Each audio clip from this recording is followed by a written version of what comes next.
یہ وہ رات ہے جس کے دن کو یوم سیاہ کا نام دیا گیا۔ یہ وہ رات ہے جس میں ملک کے بڑے اداروں نے حکومت کے ساتھ مل کر عمران خان کے اریسٹ وارنٹ پر دستخط کیے۔ یہ وہ رات ہے جس کے بعد پاکستان میں ایک سول وار کا آغاز ہوا۔ ایک طرف ایک سیاسی پارٹی تھی جبکہ دوسری طرف سیاست کے بڑے بڑے ستون اور اسٹیبلشمنٹ، یا یوں کہیے کہ پاکستانی عوام کی پاکستانی حکام سے جنگ، جس میں یا تو عوام فتح یاب ہوگی یا پھر ہمیشہ کے لیے مظلوم ہو جائے گی۔ جی ہاں، یہ رات ہے 9 مئی 2023 کی۔ عمران خان ایک ٹویٹ کرتے ہیں جس میں وہ پاکستان کی سیکیورٹی سروسز کو خود پر ہونے والے 2 قاتلانہ حملوں کا ذمہ دار ٹھہراتے ہیں۔ اسی کے ساتھ ساتھ ISI اور حکومت کے گٹھ جوڑ کو ثابت کرنے کی کوشش بھی کرتے ہیں، جس کے جواب میں ISPR ان تمام الزامات کو غیر ذمہ دارانہ اور بے بنیاد قرار دے دیتا ہے۔ عمران خان کا ٹویٹ صرف ان لوگوں تک پہنچا جو ان کو ایکس پر فالو کیے ہوئے تھے، جبکہ ISPR کی سٹیٹمنٹ کو تمام ٹی وی چینلز دھڑا دھڑ لگانا شروع کر دیتے ہیں۔ اسی رات PTI رہنما مسرت جمشید چیمہ ایک ٹویٹ کرتی ہیں جس میں وہ بتاتی ہیں کہ 9 مئی کی صبح عمران خان بغاوت اور محسن شاہ نواز رانجھا کیس کی سماعت کے لیے اسلام آباد ہائی کورٹ روانہ ہوں گے۔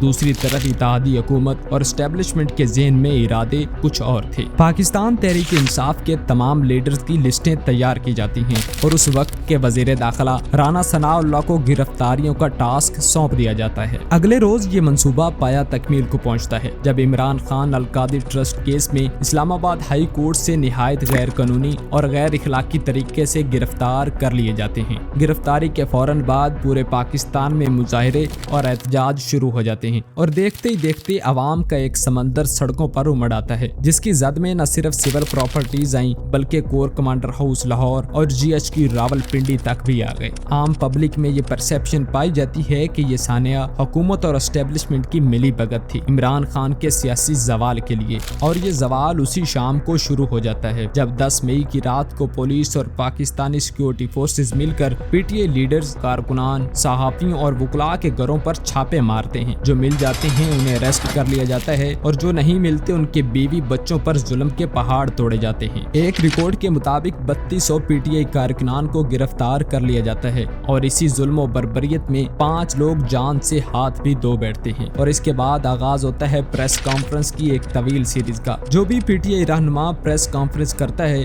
وہ امان پا جاتا ہے اور جو اکڑ جاتا ہے اسے پکڑ کر جیل میں ڈال دیا جاتا ہے۔ میاں اسلم اقبال کی بیٹی کی شادی روک دی گئی، لال چند ملھی اور علی نواز آوان کے گھر جلا دیے گئے۔ صرف ایک ہی رات میں بڑے بڑے وفادار عمران خان کو چھوڑنے پر آمادہ ہو گئے۔ وزارتوں کے مزے لوٹنے والے فواد چودھری، اسد عمر اور ماتھے پر گولی کھانے کے دعوے دار علی زیدی بھی بے وفا نکلے۔ یقیناً یہ کانفرنسز بڑے دباؤ میں آ کر کی گئی، لیکن ان کے برعکس کچھ ایسے بھی تھے جو ابھی تک جیل کی چکی پیس کر وفادار ہونے کا ثبوت دے رہے ہیں۔ جی ہاں، شاہ محمود قریشی اور پرویز الہی اس جملے پر صادق آتے ہیں۔ حقوق نسواں کی علم بردار ریاست نے خواتین کے ساتھ جو کیا وہ بھی پوری دنیا نے دیکھا۔ سرعام سڑکوں پر تشدد کیا، عزتیں پامال ہوئی، یہاں تک کہ کینسر جیسے موذی مرض میں مبتلا یاسمین راشد اور نوجوان کارکنان صنم جاوید اور طیبہ راجہ تاحال جیل میں اسی ظلم کی نظر ہیں۔ عام شہریوں کو مجرم بنا کر ملٹری کورٹس میں دھکیل دیا گیا۔ تقریباً 102 لوگوں کو ملٹری ٹرائلز کا سامنا کرنا پڑا، جن میں سے درجنوں شہریوں کو 5 سال قید بامشقت کی سزائیں سنا دی گئیں۔ انہی ٹرائلز کا سامنا PTI لاہور کے رہنما میاں محمود رشید اور ان کے داماد اکرم عثمان آج بھی کر رہے ہیں۔ سیاست تو سیاست، ریاست کا چوتھا ستون کہلانے والی صحافت بھی ظلم و جبر کے اس سیاہ دور سے نہ بچ سکی۔ صحافیوں کے قلم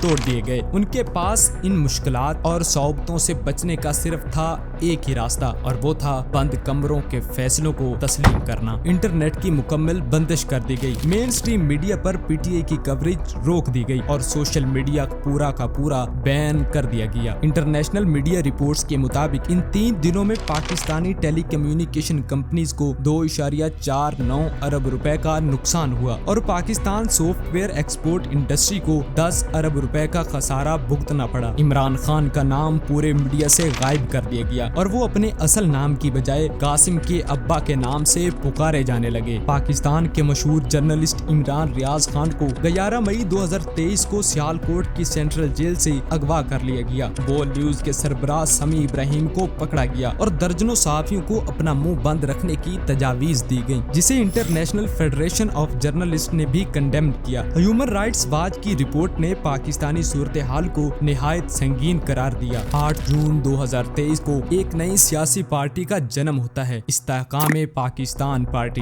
جو عمران خان ہی کے درینہ ساتھی جہانگیر ترین اور علیم خان نے مل کر بنائی تھی۔ اسی طرح 12 جولائی 2023 کو Pervez Khattak P T I سے علیحدگی کا اعلان کرتے ہیں اور 5 دن کے بعد 17 جولائی 2023 کو پاکستان تحریک انصاف پارلیمنٹیرین کے نام سے ایک الگ پارٹی بنا لیتے ہیں۔ الجزیرہ کی ایک رپورٹ کے مطابق عمران خان کے جیل میں ہونے کے باوجود ان پر 150 مقدمات بنا دیے گئے۔ 13 جنوری 2024 کو پاکستان تحریک انصاف سے بلے کا نشان تک چھین لیا گیا۔ 30 جنوری 2024 کو سائفر کیس میں عمران خان اور شاہ محمود قریشی کو 10 سال کی قید سنا دی گئی، اور اگلے ہی روز یعنی 31 جنوری 2024 کو توشہ خانہ کیس میں عمران خان اور ان کی اہلیہ بشرا بی بی کو 14 سال کے لیے پابند سلاسل کر دیا جاتا ہے۔ المختصر، ملک کی سب سے بڑی سیاسی جماعت اور مقبول ترین سیاسی لیڈر کو ختم کرنے کا منصوبہ مکمل ہوتا ہے۔ بند کمروں میں یہ خوش فہمیاں پالی جاتی ہیں کہ عمران خان کی سیاسی موت ہو چکی ہے، اور پھر آتا ہے